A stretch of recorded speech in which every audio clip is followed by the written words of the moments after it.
अस्सलाम वालेकुम, नमस्ते, केमचो, सत श्री अकाल। तो तकरीबन 4 घंटे की ड्राइव के बाद मैं बातो केव्स में पहुंच गया हूं और ये जगह जौन सी है हमारे इंडिया में बहुत ज़्यादा स्पेशल है। इंडियन जौन से हिंदू हैं, स्पेशली तमिल हिंदू, उनके लिए ये जगह बहुत फेमस है मलेशिया में, क्योंकि उनके जो भगवान हैं, मैं शायद उसका नाम सही ना ले पाऊँ, लेकिन मैं उसका नाम लेता हूँ लॉर्ड मुरुगान। उसका स्टैचू जौन सा दुनिया का सबसे बड़ा जौन सा स्टैचू है वो इधर है।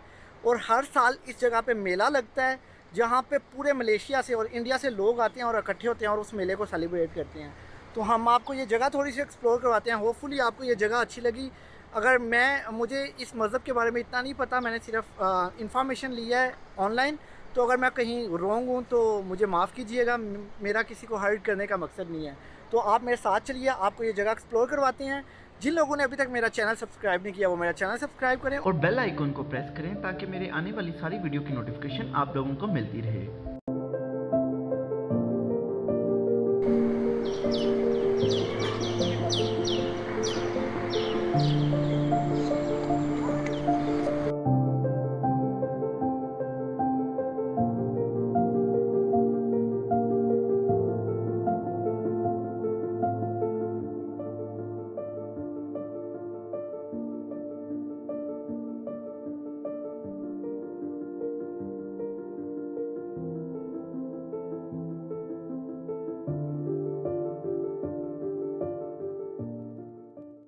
हम लोग इस स्टैचू के बिल्कुल सामने खड़े हुए हैं। ये लॉर्ड मुरुगन का स्टैचू है, जो कि दुनिया का सबसे बड़ा स्टैचू है जो मलेशिया में है। तो आप लोग इसकी सीढ़ियाँ भी देख सकते हैं। जो सीढ़ियाँ वो तकरीबन 300 सीढ़ियाँ, लकड़ी की सीढ़ियाँ, बहुत कलरफुल हैं और बहुत प्यारी लग रही हैं। तो अब हम इसके ऊपर जाएंगे और इसको एक्सप्लोर करेंगे। और इसके आसपास बहुत ज़्यादा बंदर हैं जो इधर उधर घूम रहे हैं। और अपनी चीज़ों का ध्यान रखें, कहीं वो बंदर आपकी चीज़ें लेके ना चले जाएँ। तो चलें हमारे साथ में।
तो दोस्तों, 4 घंटे की ड्राइव ने इतना नहीं थकाया जितना इसकी आधी सीढ़ियों ने थका दिया।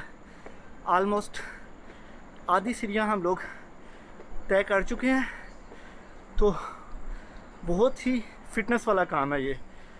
तो यहाँ पे बहुत से लोग जो उनसे मेरे ख्याल से इबादत करने आए हैं, वो लोग नंगे पाँव ऊपर जा रहे हैं। लेकिन बहुत से टूरिस्ट जो उनसे हैं उन्होंने अपनी चप्पलें पहन के रखी हुई हैं।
तो व्यूवर्स, होपफुली आपको मेरा ये व्लॉग अच्छा लगा हुआ होगा। तो हम आए हुए थे बाटो केव्स, तो हमने लॉर्ड मोरगोन का जो सा है दुनिया का सबसे बड़ा स्टैचू देखा है। इधर बहुत सुकून वाली जगह है, ये पहाड़ के नीचे जगह बनी हुई है, तो आप लोग इधर आके इंजॉय कर सकते हैं और इसकी जो सी कलरफुल चीज़ है उससे आप लुत्फ़अंदोज़ हो सकते हैं। तो साल में एक दफ़ा इधर बहुत बड़ा मेला लगता है, लोग इधर आते हैं और अपनी पूजा करते हैं। तो मैं अपने हिंदू भाइयों से कहना चाहूँगा, अगर मुझसे कोई गलती हो गई तो मुझे माफ़ कीजिएगा। मुझे इसके बारे में इतनी एक्सप्लेनेशन नहीं थी, जो मैं गूगल से निकाल सका वो मैंने आपको दी है। तो अगर आपको मेरा ब्लॉग पसंद आया तो इसको लाइक करें, शेयर करें और मेरे चैनल को ज़्यादा से ज़्यादा सब्सक्राइब करें। इंशाअल्लाह मुलाकात होती है नेक्स्ट वीडियो के साथ। अल्लाह हाफिज़।